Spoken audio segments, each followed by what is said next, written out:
It's time. It's time to buy a new watch. The last watch I bought, not including my Hamilton pocket watch, was my Grand Seiko SBGV245, and that was so long ago, it's since been discontinued.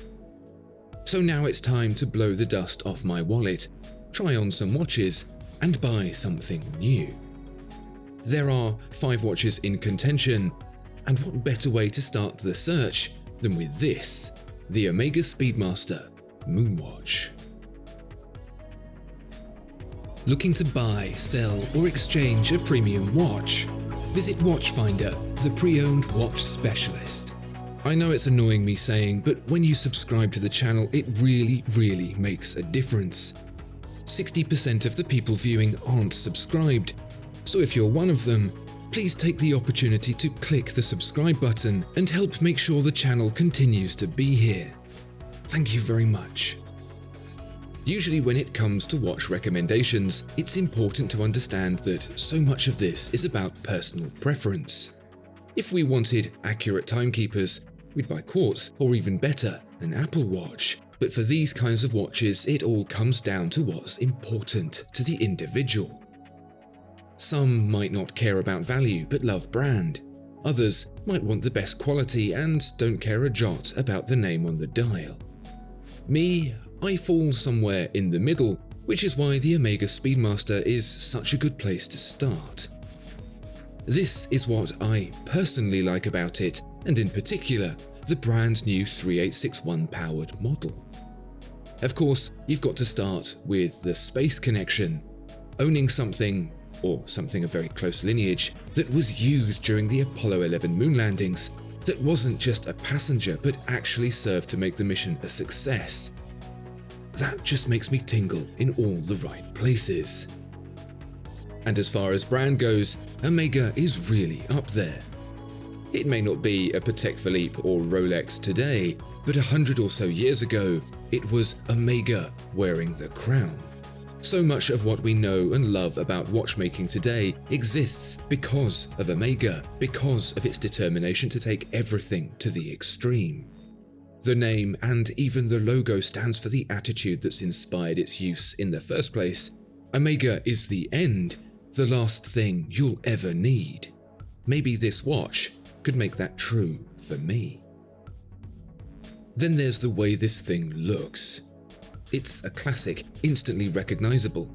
It's as timeless as the pyramids and as cool as a polar bear's martini.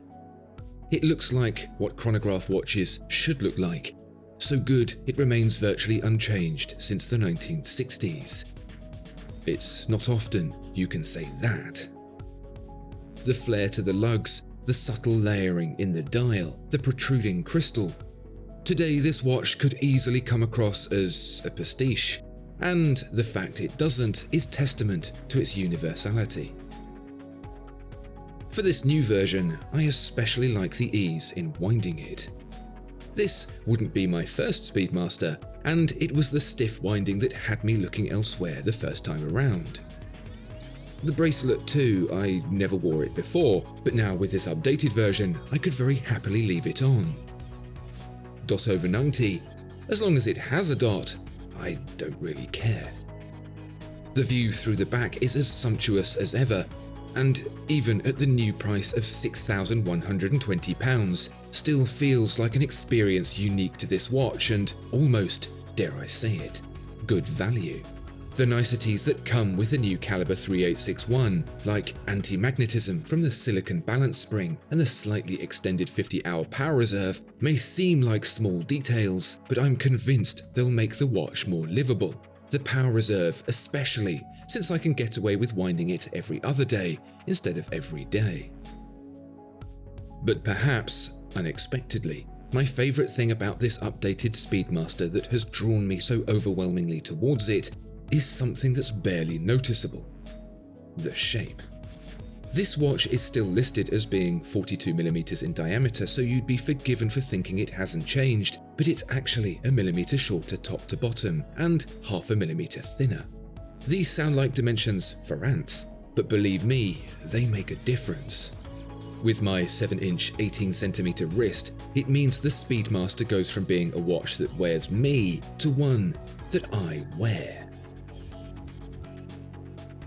But nothing is perfect, and so I must remain calm, not get dazzled, and try to conjure up all the things that would bug me about this watch a few months or even a few years from now.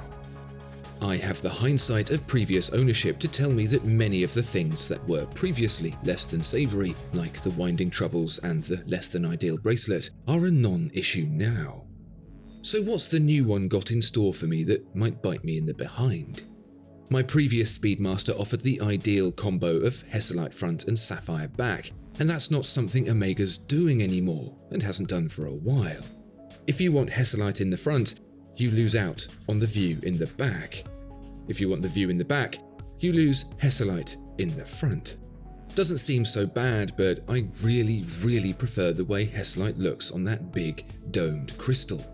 The old sapphire had a milky ring all around the outside, and although it seems the new one is much improved, it's not been completely removed. And the profile is slightly different between the two materials as well, in favour of the Hesselite. Short of having a watchmaker bodge the Hesselite in on the sapphire version, if it's even possible, I'd be stuck for the rest of time, or at least my time with the watch, wondering if I should have bought the other one instead. It's a beautiful movement, and regardless of whether the original Moonwatch had an open back or not, it would be such a shame to hide it away and never get to see it.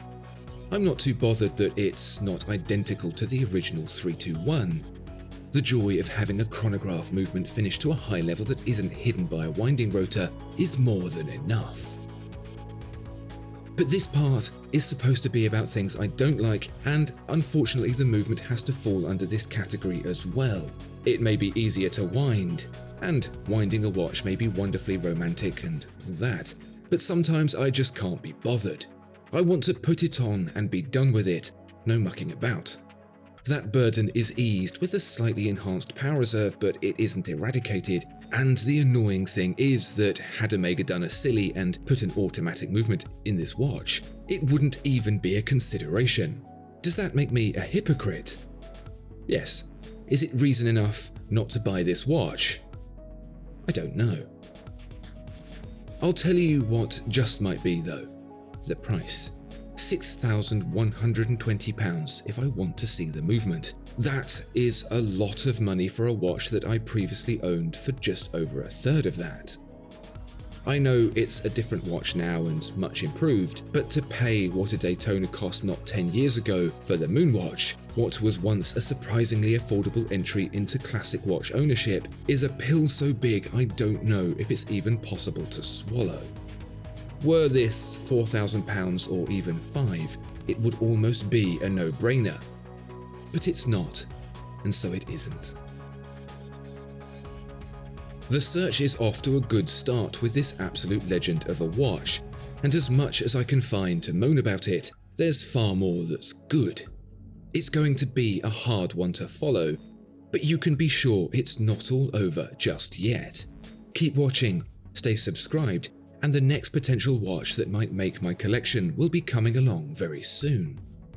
In the meantime, let me know what you think about the Omega and any other watches you'd recommend in the comments below.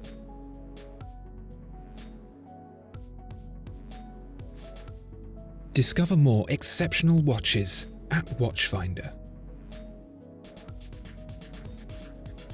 Thank you so much for watching this video. If you enjoyed it, please do consider giving it a like and subscribing to the channel. If there are any watches you'd like to see featured, please let us know in the comments below.